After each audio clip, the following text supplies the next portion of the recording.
The biggest opportunity we have in sales is to change the way customers think about themselves.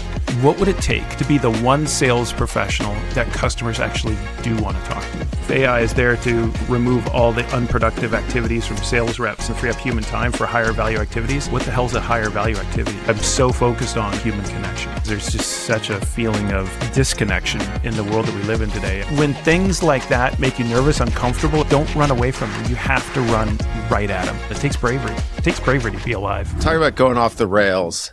By the way, Brent, the other day when I was on your show, I'm trying to remember what went off the rails. Oh, yeah, you were getting all dark and shit. Remember that? I do every week. Whoa. That's literally the weekly. I know, but that was like a not, dude. I know you do, but like that was if you joined amazing. This morning, we were even darker this morning, I think. I don't know, but yeah.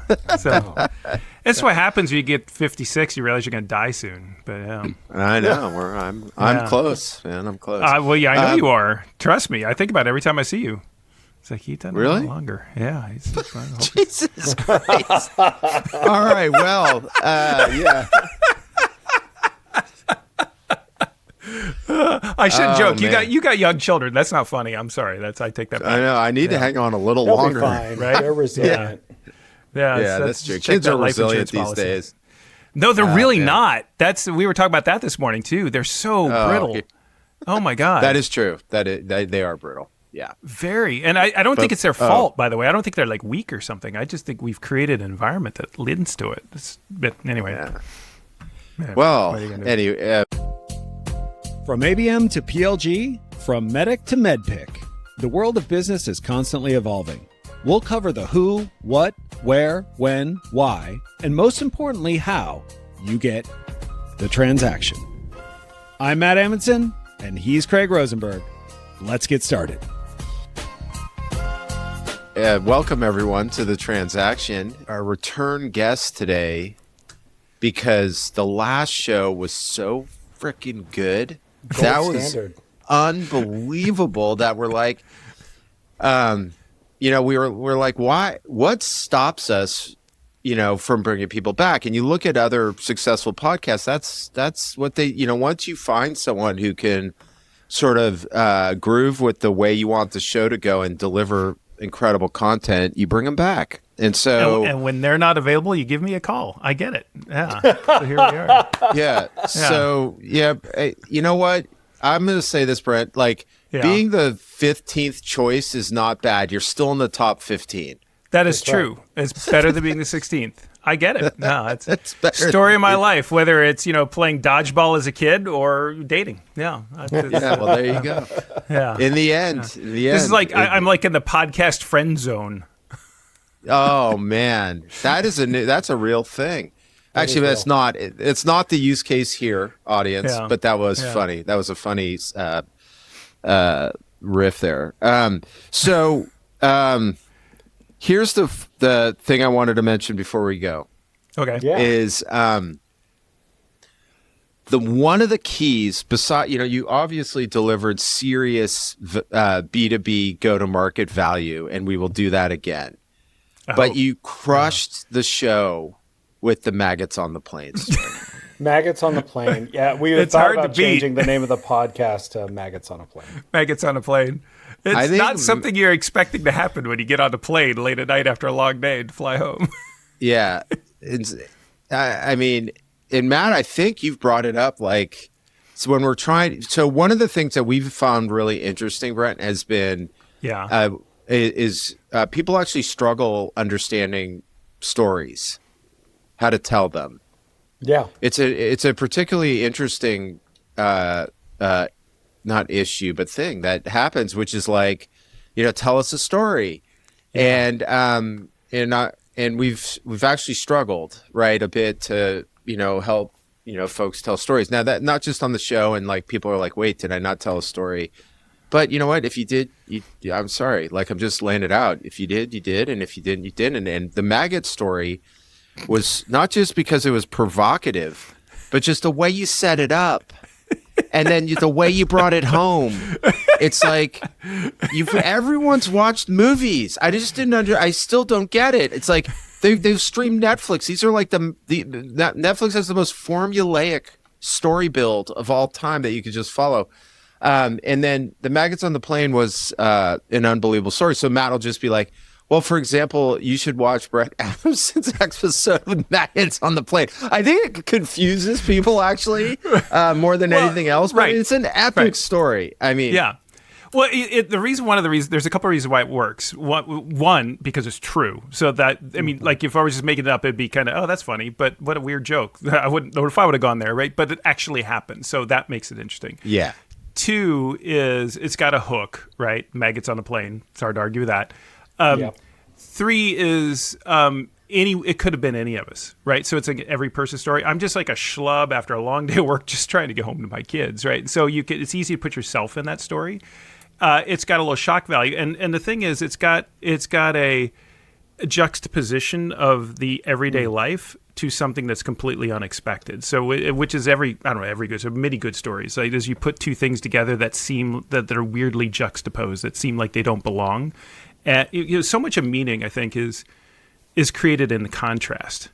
Right. This is the Challenger is based on this idea. The name of our new company, A2B Insight, is based on this idea that really meaning is constructed not as a thing, but as a thing compared to another thing. Right. So meaning is constructed in the middle of two things, and that's where it's not maggots. Let me tell you, I got this great story about maggots. No, you don't. It's like I got a great story about airplane. Not interesting. I got a great story about maggots on an airplane. Now it's interesting. Do you see what I'm saying? It's like putting these two things together that makes sense. There you go. Yeah.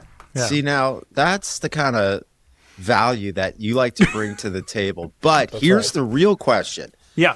Is can you top it or come close to it to start the show? Oh, you want another one? Oh, are you kidding? We brought you here because we wanted to entertain ourselves too. This isn't just about Matt said you had to drive to LA last night. Let's give the guy another great story where he's falling off the bed. That's right. I'm in my childhood bedroom. You know, It's Friday. I'm looking to be entertained. Yeah. You're in your childhood bed. Whatever you do, don't look under the mattress. They might still be there, and you probably don't want to know. Yeah. Oh, man, yeah. Wow, those are the God days. only knows. But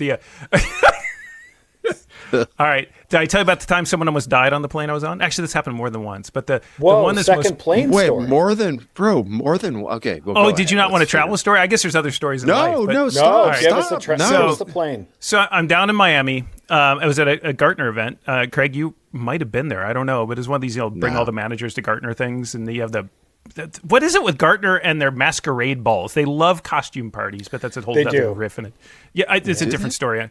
Yeah, they do. I was never invited to one. I'm so sorry. This is brutal. They love having these big rocking parties where everyone with a theme and everyone gets dressed up in costumes. It's like I've never been at any other company that does this, but they're totally into it. But I was never invited. I think it was 80s night or something. I don't know, but anyway, it's like high school prom all over again. It's like Spirit Week at Gartner, But so it was out of Miami. I was flying home. I don't know, it was like a 7:30 flight. No big deal. I think I was on American. Doesn't matter. Flight's delayed another hour delay. So by the time we left, it was exhausting. The plane finally leaves at 11 o'clock at night. So long delay. Well, I'm going to get home at 2 in the morning. This is the worst, flying up to D.C. Somewhere over southern Florida. This isn't funny, actually, but I don't know. I'm in like row 12 or something like that. And I'm on the aisle. And across the aisle is an elderly gentleman who appears to be a little bit out of it and clearly not in great health, traveling with someone, a care provider of some kind. And, I'm more or less sleeping because that's what I'm aeronarcoleptic. I can't stay awake on planes, right? So and all of a sudden I hear this sort of gasp and then oh my God, and then some clearly some sort of disturbance on the other side of the aisle to my right.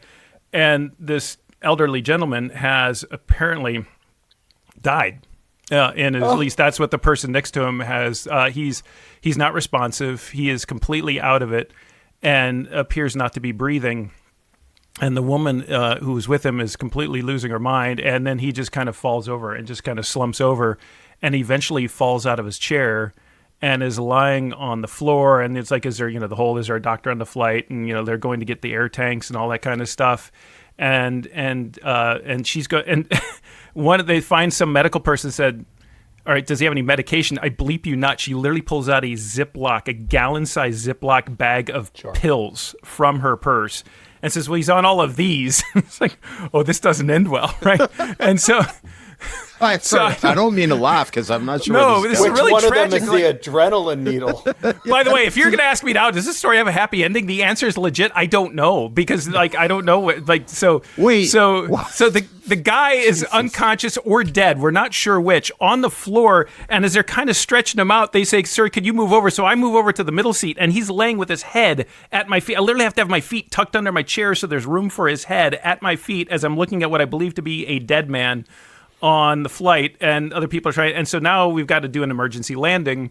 But I mean, it's really effed up, right? But you can't do an emergency landing in Orlando as it happened. And now it's like 1:00 in the morning, by the way. We're going to do an emergency landing in Orlando, but they can't land the plane with the potentially dead man out of his seat. So now they've got to get him back up off of the floor into his seat, strapped down. And then we land the plane. We're in Orlando. It's 1:00 in the morning, and they've called the ambulance. The ambulance meets the plane. The problem is that the team that handles the jet bridge has gone home for the night, and it's Orlando. It's not a massive airport, so there's no way to get the ambulance, the EMTs into the plane because there's no way to get access to the plane. So we sit there for an hour while they try to find someone to get a jet bridge or a stairway to the plane. And by that time, this guy kind of semi-recovers, at least he's conscious. So it turns out he wasn't dead. But he's totally out of it and clearly struggling. I mean, this is all joking, but not. This is a serious story, and it's like kind of scary. And so they finally get him off the plane. They close up the plane, and then they need to refuel. And of course, the fuel team's not there either. So then we got to wait another hour for a fuel team to come and fuel up. And by the time we left Orlando, it was I think like 3:30 in the morning, and I got home at 6:00. So I've actually flown a red eye from Miami to DC. There you go. That's. Okay. That's the story. And that is our guest, Brent Adamson, on Thank you. The Transaction. That's all I got, man. Dude, maybe you shouldn't do your recording with Matt in the morning before you come on, man. There's like, oh, I got another story. This guy died. Hey, well, he may not have died. Let's hope he did. All right, so hope he didn't. Right? Yeah. Yeah. No, did I say did? Oof. Yeah. I'm in a dark place too, man. I'm sorry. No, I'm not. Actually, sorry. That was a joke. I'm in a totally lighthearted place, right? Yeah, it's the emerald glasses. It is. It helps a lot. Yeah. So, Brett, tell us how's business, and then let's talk. Let's talk some specific stuff on the but I'd love to hear how it's going. So I'm engaged in two businesses right now. So the new book is ready to come out in September. We're building up momentum around that. It is. Yeah. I think it's going to be. I hope it's going to be a pretty big deal. I'm really, really proud of it. It says everything most everything I want to say. I'm sure there's some things around the margins, but it tells a story of, as someone put it to me the other day, it's like, if AI, because everyone's talking about AI, and we actually did a search in the book, and AI is not in the book, which I'm kind of excited to bring a sales book into the marketplace in this environment that literally doesn't mention AI at all. Yeah. And it's and in some ways it's a direct response to this question. If AI is there to, remove all the unproductive activities from sales reps and allow them to free up their time and free up human time for higher value activities, what the hell's a higher value activity? What is that? Like, what does it mean to engage in higher value activities? And I think this book offers an answer to that. So that's it's pretty cool. So we're, gearing up for, Inbound and Dreamforce and sales kickoff season and all that kind. We're building the training right now. So there's a ton of work to be done. But that's great, man. I love that. I'm hoping we'll change the world, man. Stay tuned. And that's great. Let's get into every one of your companies. Yeah. Well, I mean, when it comes out too, that should be our third Brent Adamson episode. Yeah. Cool. On his way to being a 5-time guest. Yeah. or more per year. I'll have to fly some more, get some more stories. Yeah, geez, yeah. I was just gonna do travel stories the rest of the time. Some dark, some light. One of them had maggots falling out of the container compartment, wherever above your head. One had an old the man other one had a guy seat. Die. Yeah. So top that off, Brent. Yeah. Well, it's a full circle moment, right? It's like by the way, I'm about maggot food the second time. Yeah. I'm about I think about 6 months away from 2 million miles on United, so it'll be kind of fun to see when that happens. If they throw you a party, I doubt it, but they'll be like, here, have a chocolate. By the way, I do have a point to make on your book, which is I think that is what you're talking about with that you went the complete. You said there's no mention of AI, and it's because of this idea that, the AI is going to wipe away a lot of the mundane, that doesn't allow us to do high value activities. It's really interesting. They say, so someone that I work with, not necessarily here at Scale Venture Partners, but it was great because he's a young guy, and I was going to have someone come on who was talking about sort of fundamental prospecting, and he's like, well, are you sure people are going to come?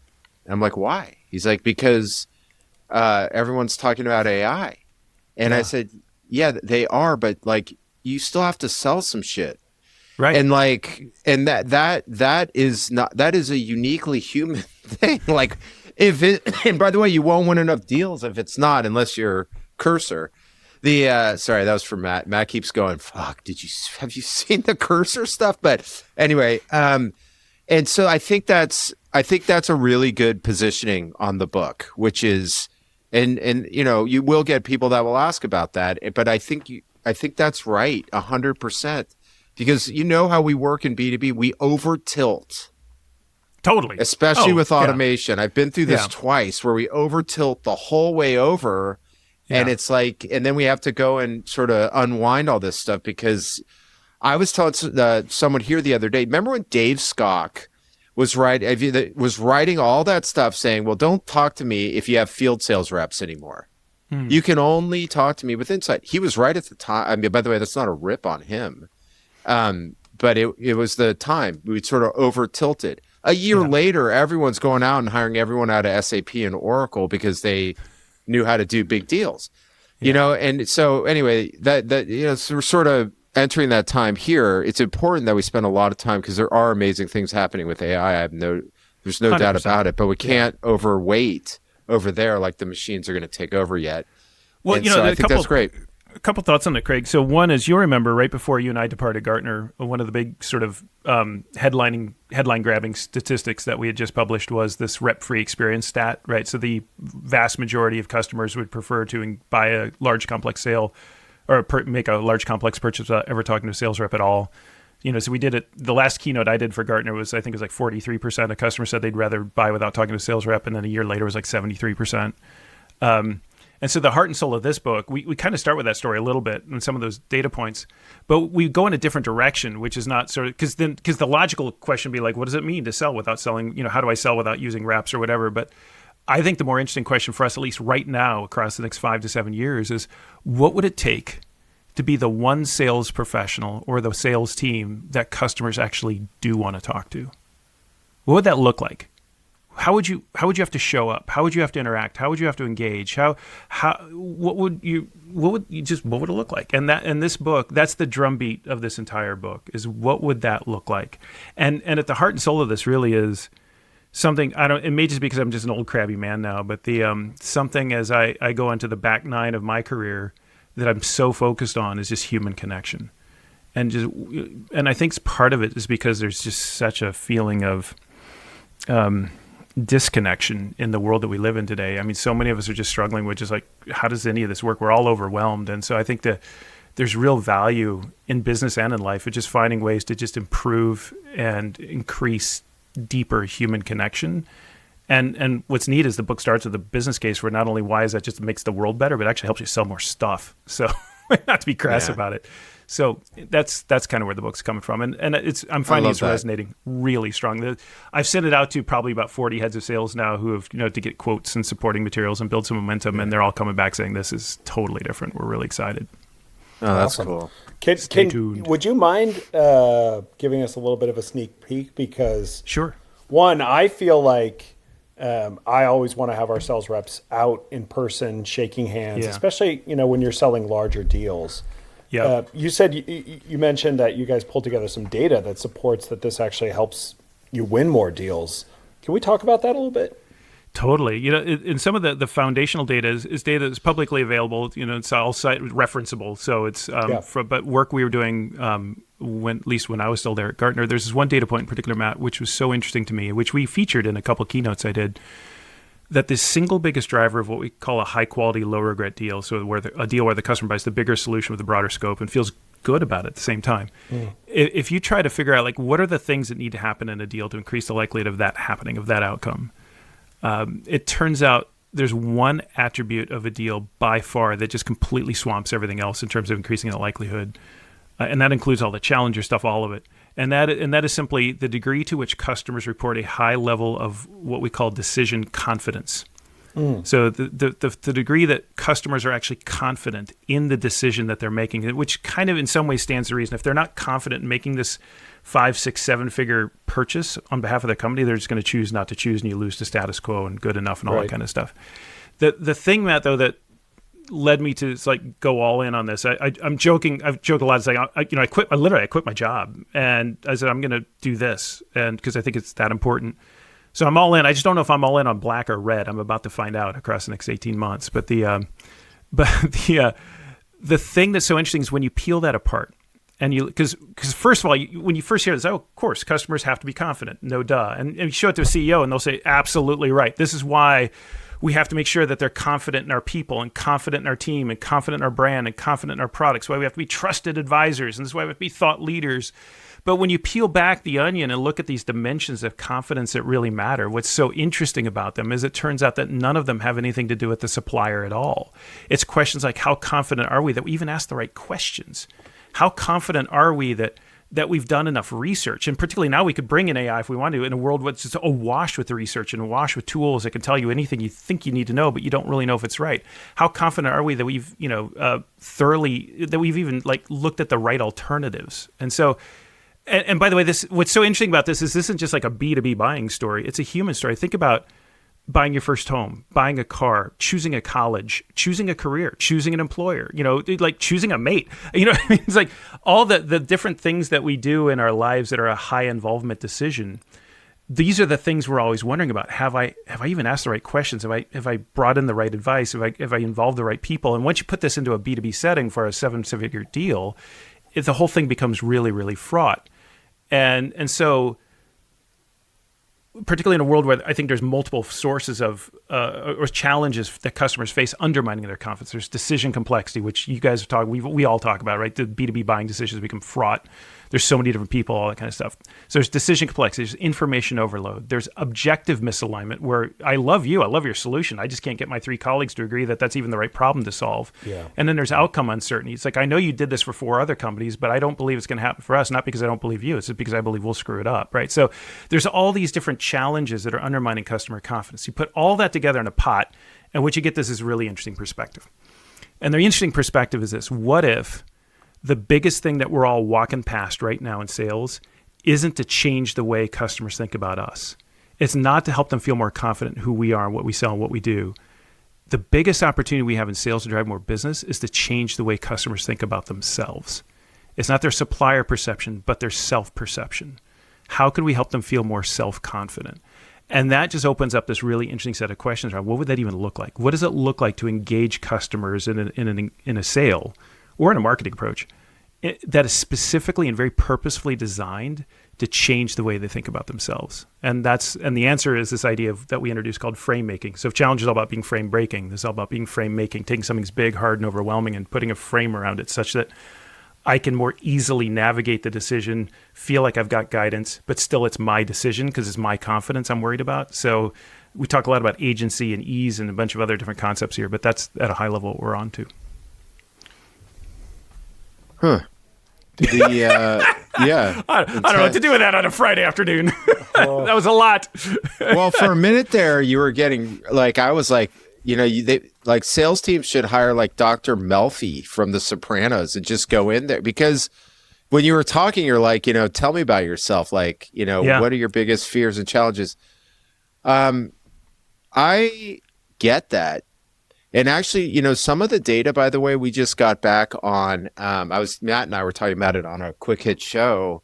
Yeah. Was really interesting, which was, when you're selling AI products, that we ran some data, and basically the sales cycles on an AI product are 3 months shorter than traditional software. I know you don't just focus on software.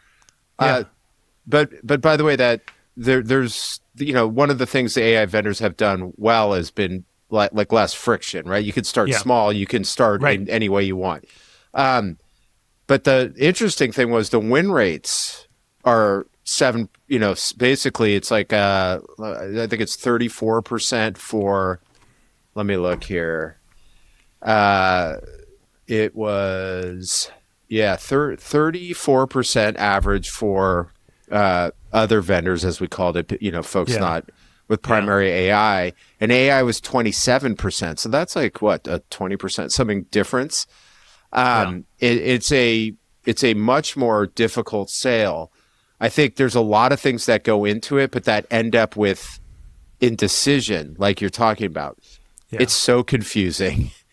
It's overwhelming. And you have these factors that push you to go look, because you hear and you read about it, you're like, well, we got to look into AI, or it comes from the top.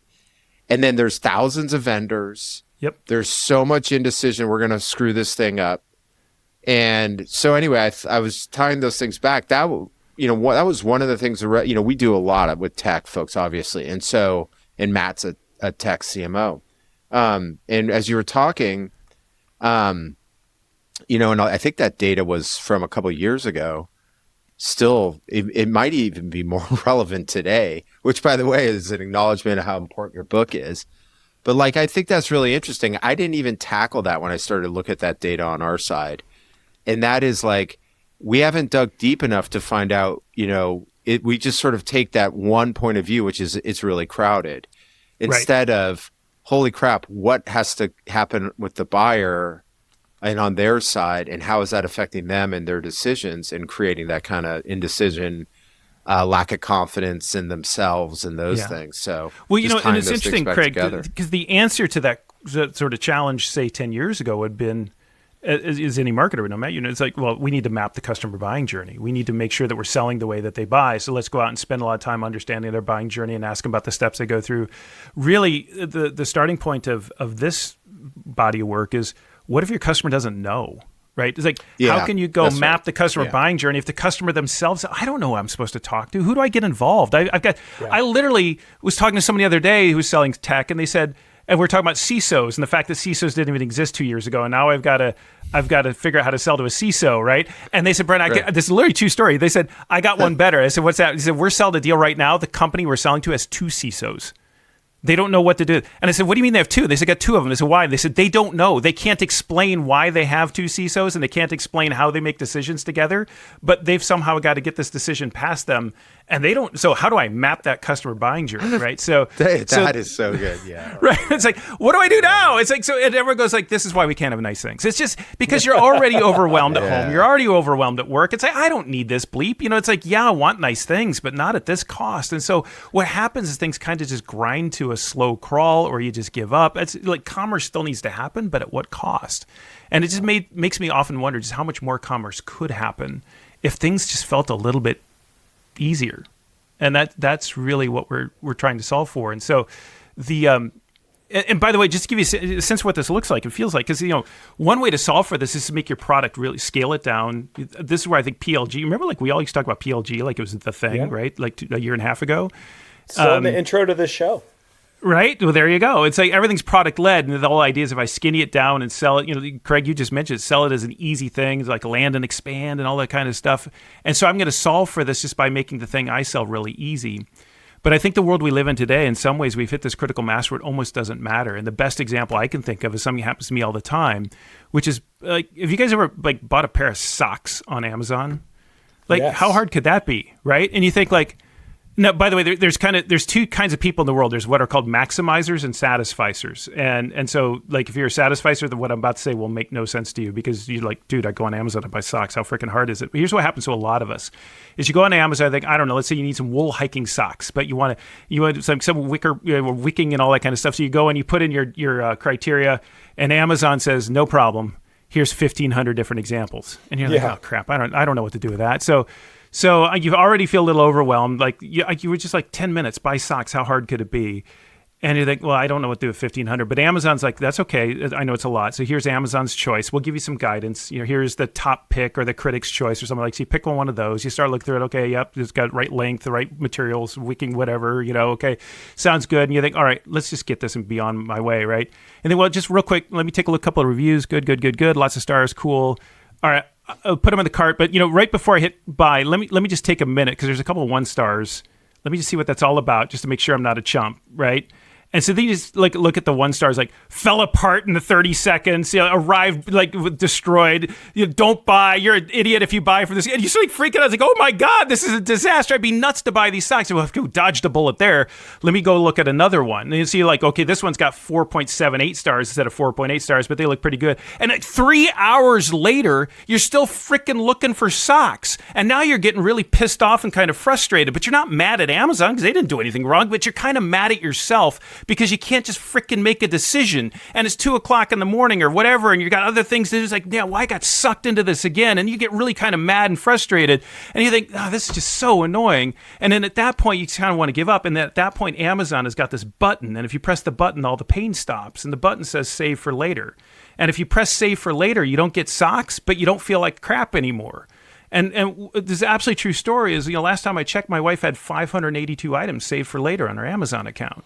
And this is kind of the world we live in today, right? Yeah. It's like, you just and so the next time it's like, so now I know I want to buy a dongle or a pair of gym shorts or a pair of shoes. Like, I remember what happened with the socks. Forget it, man. I don't have time for that right now. And this is kind of where we're already all exhausted from the headlines and everything else is going on and AI rewriting a rule book. And I just want to buy a pair of freaking socks and that's exhausting too. I mean, I don't mean to be over the top, but this is kind of the world we live in. It's like, how can I be the sales rep that shows up in that environment and says, I got you. This is going to be okay. Let me help you out. That's the human connection, right? Yeah. This is interesting. This is the second straight show where we've talked a little bit about the psychology of sales, right? Which is a topic that no one's wanted to talk about in forever, right?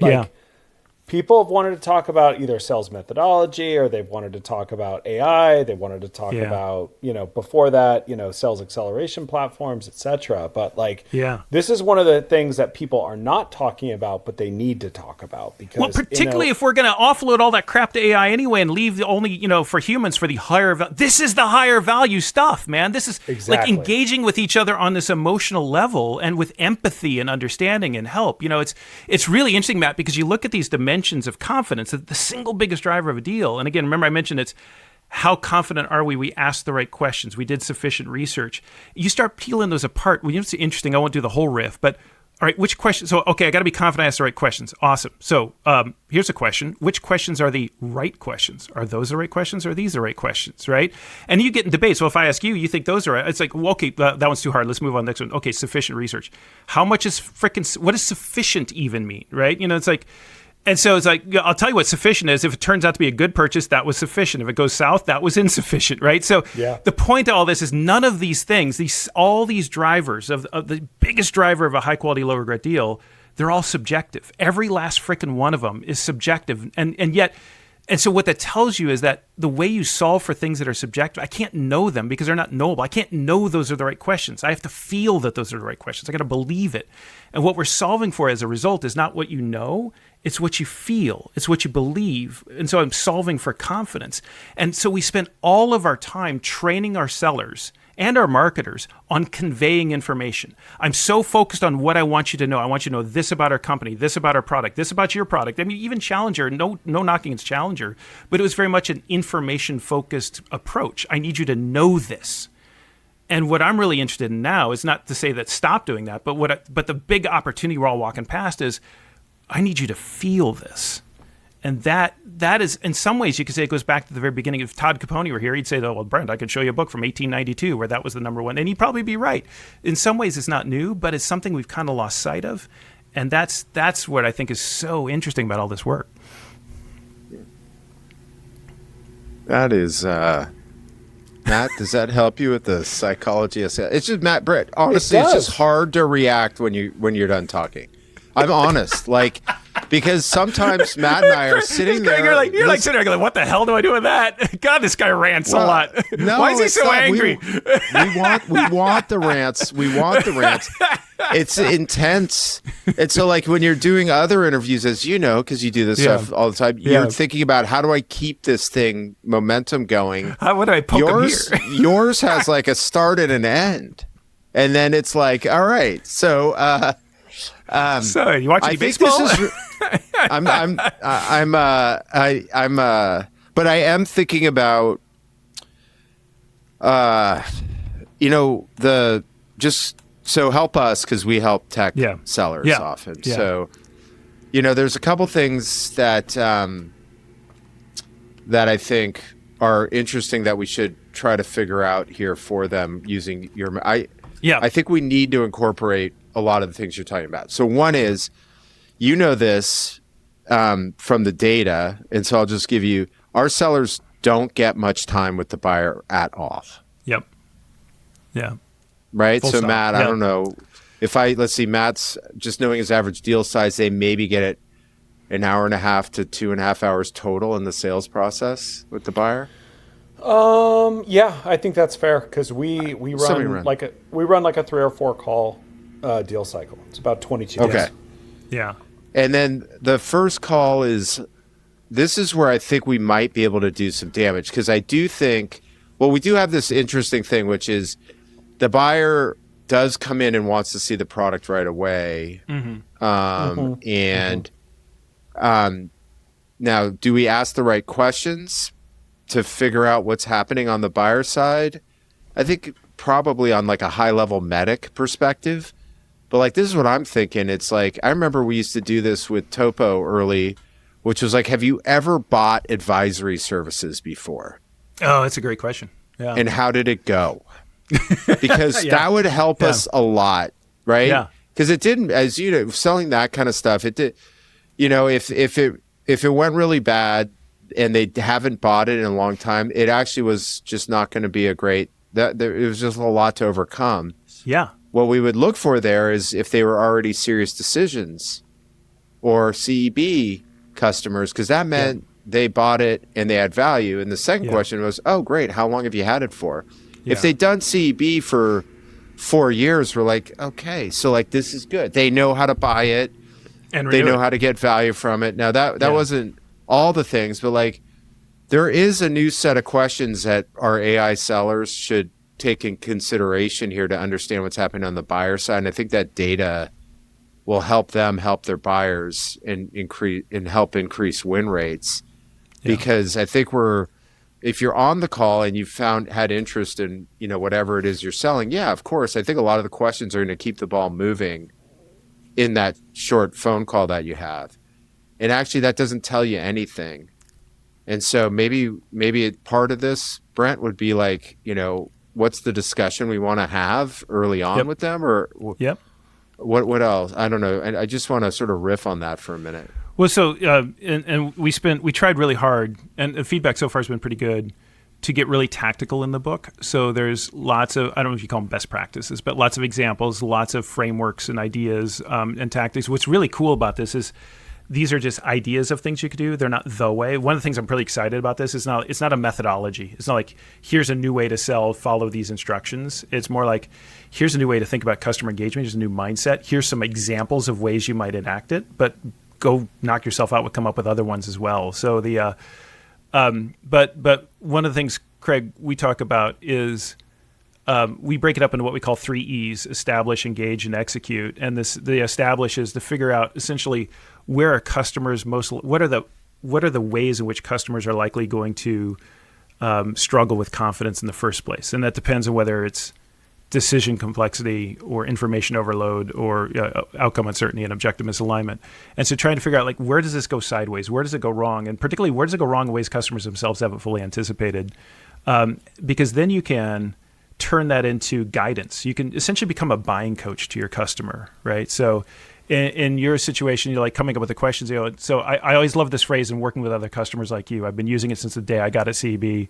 And there's a long story of why, but mostly it's because I was a German professor working with sales leaders and I didn't know what I was talking about. So I just said whatever the CSO I just talked to said to me, I just said back to this other CSO. I just talked to another CSO and here's what they said. And after a while I realized that's actually a really great tactic. So so in working with other customers like you, one of the things we've learned is that if you're going to go down this road, it's really, really important to bring in these 3 people. Have you had a chance to talk to them yet? I wonder if you guys are aligned on the problem that you're trying to solve, because we find that oftentimes when companies aren't aligned on this, as much as you and I might get excited about this, it can go sideways in ways that are unexpected. I hate to see that happen. And what's interesting, Matt, is all of this can be done through content, right? It doesn't have to be a sales interaction. This can be done on your website. It could be done. So I think very much like Challenger, this has potential to rewrite marketing strategies around content for guidance as opposed to contents for thought leadership, right? It's like, what's content for confidence look like? I think that's super interesting. But by doing that, Matt, what I'm doing is I'm establishing like what are the sources of confidence erosion, as it were? What are the ways in which confidence is likely either not going to be there or under attack? And then I can gauge them. That's the second E, around this social proof idea. What's the one thing every one of your customers wants to know? They want to know what other businesses like them are already doing, right? They don't care about, what you're doing. Craig, you remember the work we did on sense making and this really interesting, compelling data that if you show up and take the role of an expert, you actually do damage, right? So I've been doing this for 30 years. Let me tell you what you need to do. That actually does harm, because what you're doing with an expert posture is you're solving for their confidence in you, which is what we all want to do. It's like, hey, I've been doing this for a long time. Trust me. It's like, again, it's like, feel confident in me. But if the thing I'm solving for is customers' confidence in themselves, then I'm less interested in them believing I'm an expert. I'm more interested in them believing themselves. And what's the best proxy I have for themselves? It's not me. It's other companies like them. And so I show up with social proof. I say, working with other customers like you, here's a challenge they ran into you might not be seeing, and here's how they handled it. Or in working with other customers like you who were equally excited, here's where here's how they managed to get the most out of the solution. And here's how it could go wrong. And one of the things we've learned in doing that. So, and that ultimately leads to an execution strategy around, right? So let's put a plan in place to make sure that you're on the right path. So that's the establish, engage, and execute. Wait. On the plan, let's talk about that. That's intriguing to me. Yeah. So you're not just talking about our product. You're talking about helping them with a plan so that they feel comfortable. When do you do that? Is this to help them navigate their buying process or navigate the adoption and success process? It's actually both. So we pose the same idea twice in the book. So, and by the way, this idea has been around. A lot of what we've done is we've taken ideas that have been around in different ways and repurposed them into this idea of confidence, which I'm excited about. I'm not embarrassed about it. It's like, y'all have the tools you already needed. It's just that it's like these tools could be repurposed for solving for customer self-confidence. So one of them is this idea of a sequence of events, which we first learned about at CEB in 2003, 4 in the tech space, which is let's actually build a sequence of events that is a step-by-step buying process. Who needs to be involved? When do they need to be involved? What are the dates? Who's the owner? And let's co-create that together, and let's literally sign off on that. And that becomes what we call a customer verifier. Right. So I know that the customer's serious about buying because they've literally just sat down with us and mapped out the buying journey and signed off on it. And then each step in that buying journey becomes a verifier in itself. Are we where we said we were going to? Does that person get involved? And so this, Matt, goes back again to, hey, marketing, you need to map the customer's buying journey. It's more like, hey, sales, we need to co-create the buying journey together. Yes. And coach them, and we need to play the role of like almost like a Yoda or something, like coach them on it. It's like, now I noticed that, I know you said this is the next step. In working with other companies like you, we've learned that when that happens, this can go wrong. We'd actually think procurement needs to come a little earlier.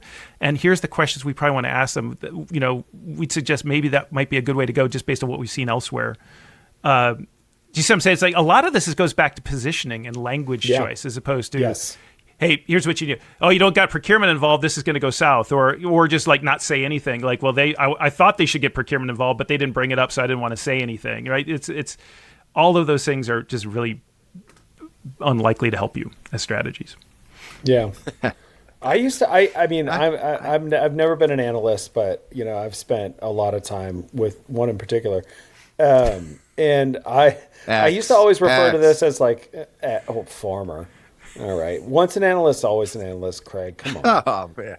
Do you think of yourself as an analyst? I don't think of Craig as an analyst. I don't think of myself as an analyst either. I'm a research wonk. I only think of you guys that way because you always bring the data, right? Like you never just operate on feelings. Yeah.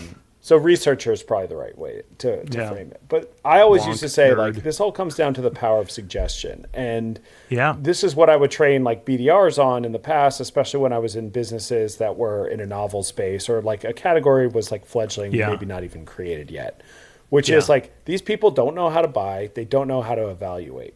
But the way around that is to say, hey, look, I deal with dozens of companies like you on a weekly basis. Here's what they would do. And based upon that, this is what I suggest we do. Yeah. And most people are really open to the power of suggestion because they get to the end of a phone call and they're like, well, what should we do next? or the sales rep will say, what do you want to do next? And they're like, I have no idea what comes next because I've never bought something like this before, or I've thought about buying something, but never actually, came all the way through a sales process. And so suggesting what comes next, suggesting what the process would look like. And I think to your point, especially in enterprise deals, suggesting when to bring in procurement is super helpful. And most of the time, these people are willing to do it because they don't know themselves what's the right next step. Let me ask you something real quick, because the way you just said, it's like, I've worked with a lot of companies and I suggest you do this. Let me ask you to do that same riff without using the word I. What does it sound like? Sure. Well. Oh God, this is great role play. Oh shit, that was my calendar just beeped in my ear. All right.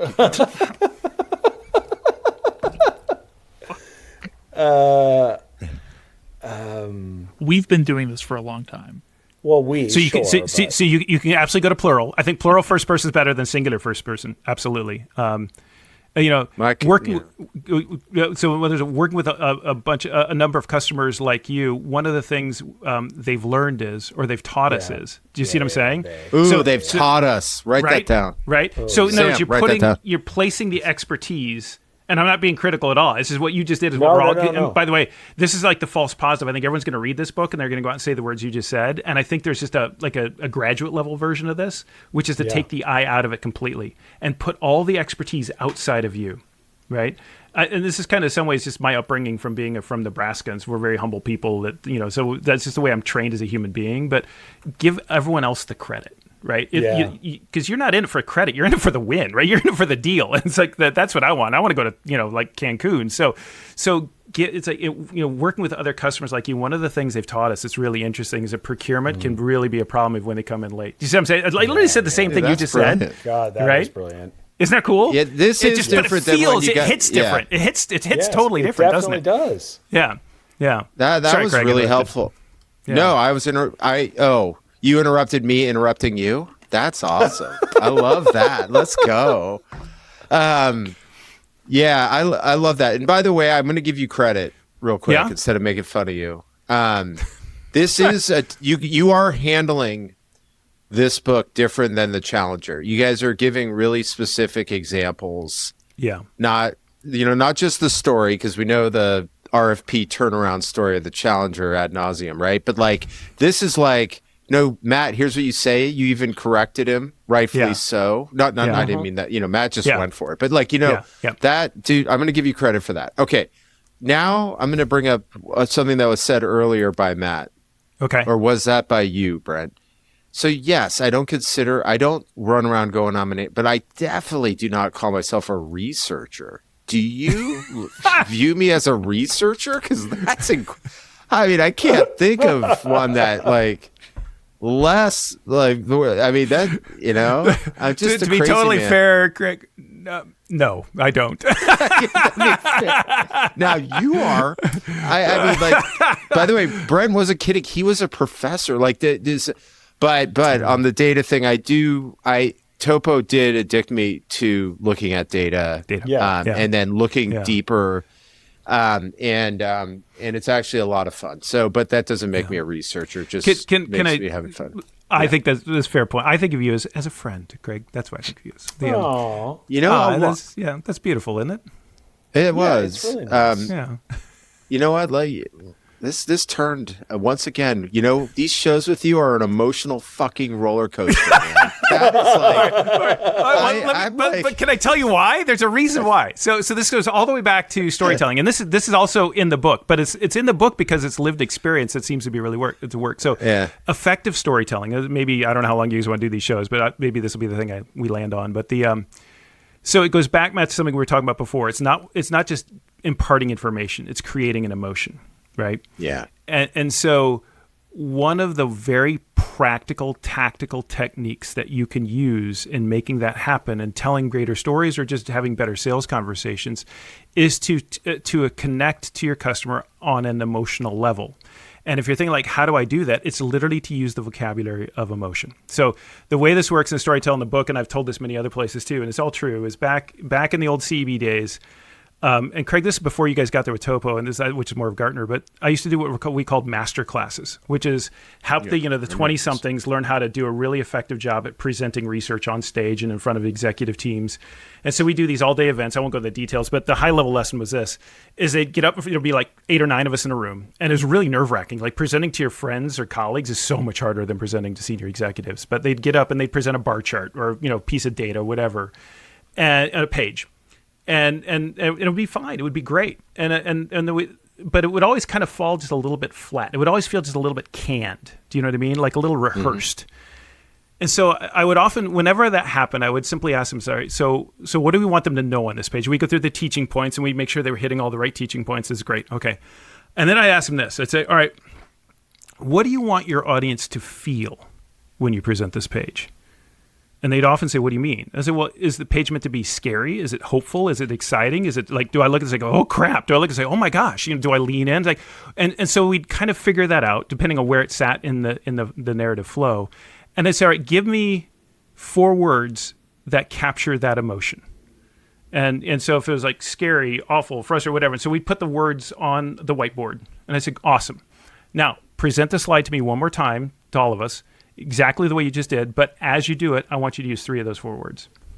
That's it. That was the only instruction. And they would do it again. And almost inevitably, Craig, at the end of that moment, at the end of that sort of second trial or third or whatever, they'd stop, and then the room would look at each other, and they'd look at that person, and they'd all look at me, and then they look at each other again, they look back at me, and they say, what did you just do? And I said, I didn't do anything. I said, but that felt so completely different. I said, I know it did, didn't it? It's like all we did was we added some emotion. We connected on an emotional level. And so this is a lesson I learned really early on. So when I present the old Challenger stuff, like 53%, it's not what you sell, but how you sell, all that kind of stuff. You look at this and it's really kind of scary because you first think this, but then it's kind of confusing. So in other words, I do it now with just muscle memory. I'm just baking in the words of feeling. And so what I'm doing is I'm essentially prompting emotions. I'm teaching the customer or the audience how to feel. And this is for storytelling, it's for selling, it's for confidence creation. But it's what it is. It's about human connection. And I think if you sit down and think about the people you enjoy being with the most in your life, whether it's a spouse, a friend, someone tells great stories, you like to go out and it's, man, that guy tells great stories. And you really listen next time they tell you a great story. Just listen for the language of emotion. And I think you're going to hear it. And it's really powerful. It's an incredibly powerful tool. And we never talk about it in sales because we're so used to like ROI and value analysis and, long lifetime value and all, it's like you show them the calculations and the features and the benefits. All that stuff matters in context, but like, what do you want them to feel? And that's where you start making real powerful connections. Oh, Matt, I thought, what we could do if we highly produce this show? Brent would end on that, and then it would be 1.5 million minutes of silence. It would just, right? And then the show would just tail off. Then the show would just end. No, I mean, it's fine now. And then it'd go to black, and then there would be like dates like Brent Adamson 2025, rest in peace, or something like that. Yeah. I like the big like pullout, like at the end of a good movie, pullout, and then it's like the where he is, and then it's the state and the country and the globe and then the universe, and then that would be it. That's good stuff. I love it. Yeah, I have if you guys have 2 more minutes, the human emotion thing. This is not part of Brent's book, but there are these little things that you remember from years of doing deals and selling, where colossal fuck ups allow you to connect with the buyer or the partner in a way 100%. My biggest deal. I walked in with a bloody eyeball. I was in Reno with my brother. In your hand or in like your face? Yeah. No, my eye. Your eyeball was bloody. I got so hammered at the Silver Legacy that weekend that my blood vessels in my eyes broke. Geez. And I had a sales call on Monday with the entire executive team. I show up and I've got 2 bloody eyeballs and I'm just going, what the fuck am I going to do? I start the meeting and I have everyone do an intro and nobody could take their eyes off my eyes, right? And so I just had to stop the meeting and go, you guys, I could tell that I should let the elephant in the room out on the table. I have 2 bloody eyeballs. And I busted blood vessels in both of them. And I apologize for that. Did you tell him what happened? Did you say because I got so hammered over the weekend? No. Or no? All right. But the woman next to me, literally, I'm not kidding, goes, phew.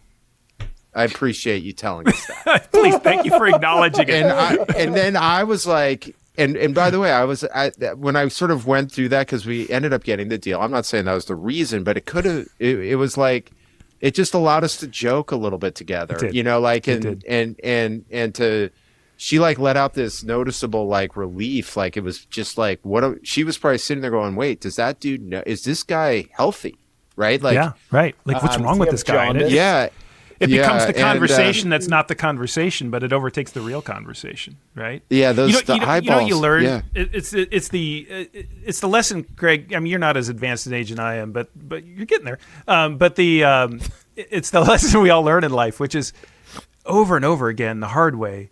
Is when things like that make you nervous, uncomfortable, or just think you don't run away from them. You have to run right at them. You're always better to run right at it. It's like, look, you're all staring at my eye. This is why, you know, it's like, this is, and the stuff with sales is like, oh my God, they're going to screw this up. Well, don't bring that. The very first sales calls I did is like, whatever you do, I was with a sales rep who said, whatever you do, don't bring this up because they never get that right. It's like, how about that's the first thing we bring up? Yeah. You know what I mean? It's like, you just got to run right at this stuff, whether it's marriage, sales, kids, any of it. I don't know. It's easier said than done. It takes bravery. It takes bravery to be alive.